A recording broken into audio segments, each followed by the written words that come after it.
For the past several years, I think it's safe to say that many of us have been carrying a kind of tired that doesn't go away with a day off or an extra hour of sleep. It's not just that we're juggling more, it's that we're being asked to process more, continuously, consciously, and without relief. Reality has become something we are not only living, but constantly absorbing, evaluating, and responding to. And once you see clearly, you don't get to go back to autopilot. That's the part we don't talk about when we talk about burnout. Because the question underneath, I'm exhausted, isn't always, how do I rest? It's often, how do I keep participating in a world that feels increasingly misaligned with what I know is true?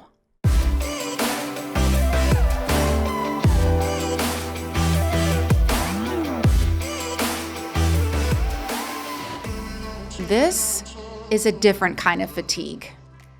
This isn't just the result of doing too much, but of seeing too much, feeling too much, and still choosing to stay engaged.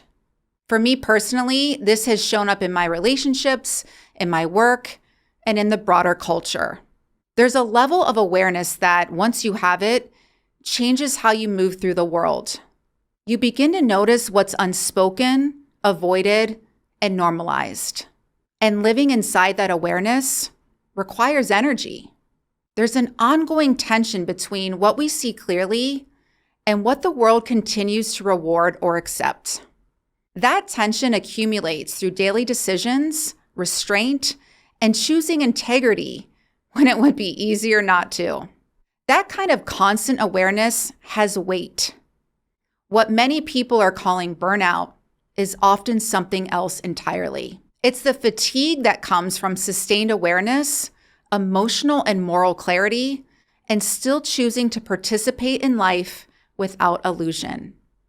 While many of us have experienced loss, disruption, or uncertainty in recent years, there's a more nuanced exhaustion that comes from not just going through those experiences, but actually processing them, making meaning of them, integrating them, and allowing them to change you. I feel exhausted just saying this. This process creates wisdom and depth while also creating heaviness. There isn't always a place to put it. At the same time, we're living in an environment the human system was never designed to handle. For most of human history, life unfolded within relatively predictable rhythms. Information moved slowly. The mind had space to process experience, and there were natural pauses built into a much simpler daily life.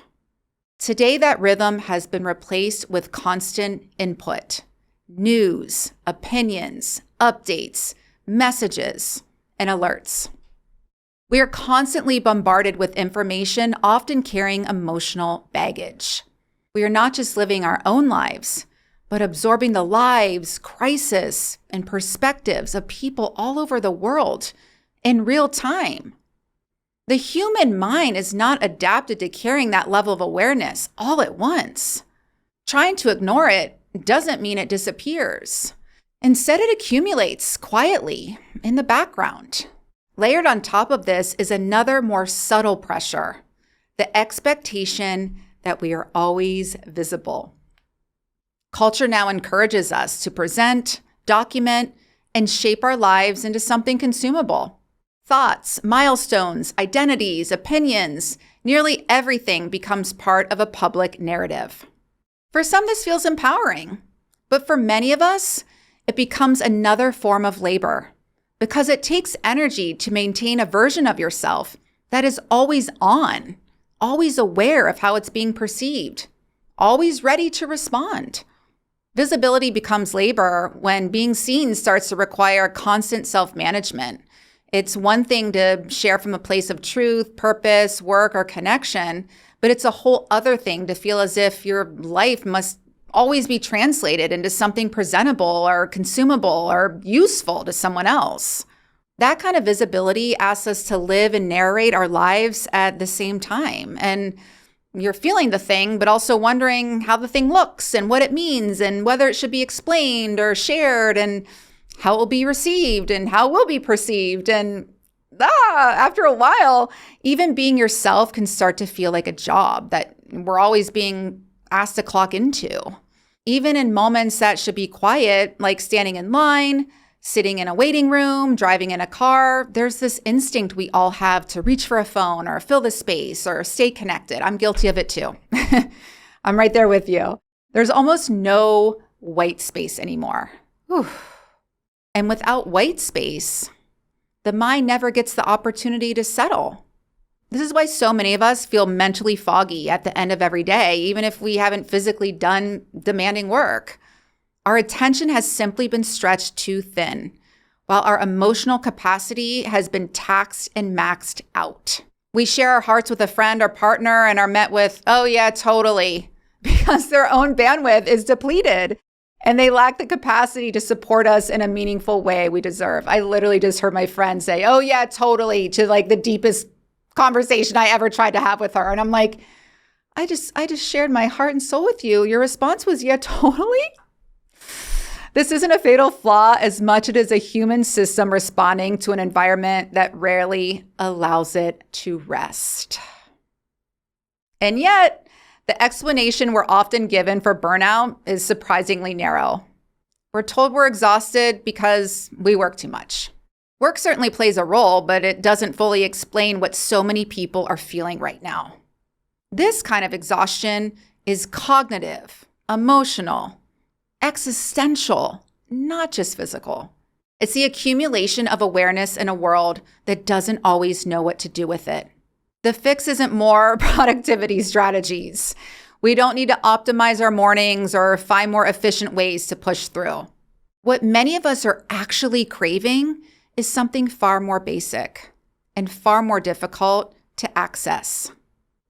Space. Space.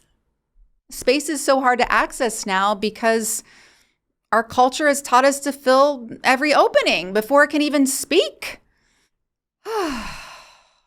The moment there's a pause, we reach for a phone or something to distract us.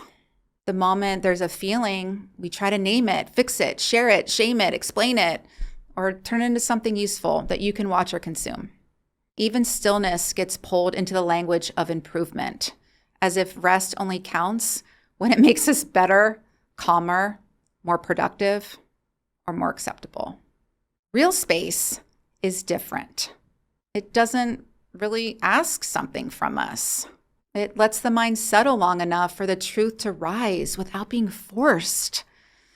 Whew, that can feel uncomfortable. Whew, I felt that.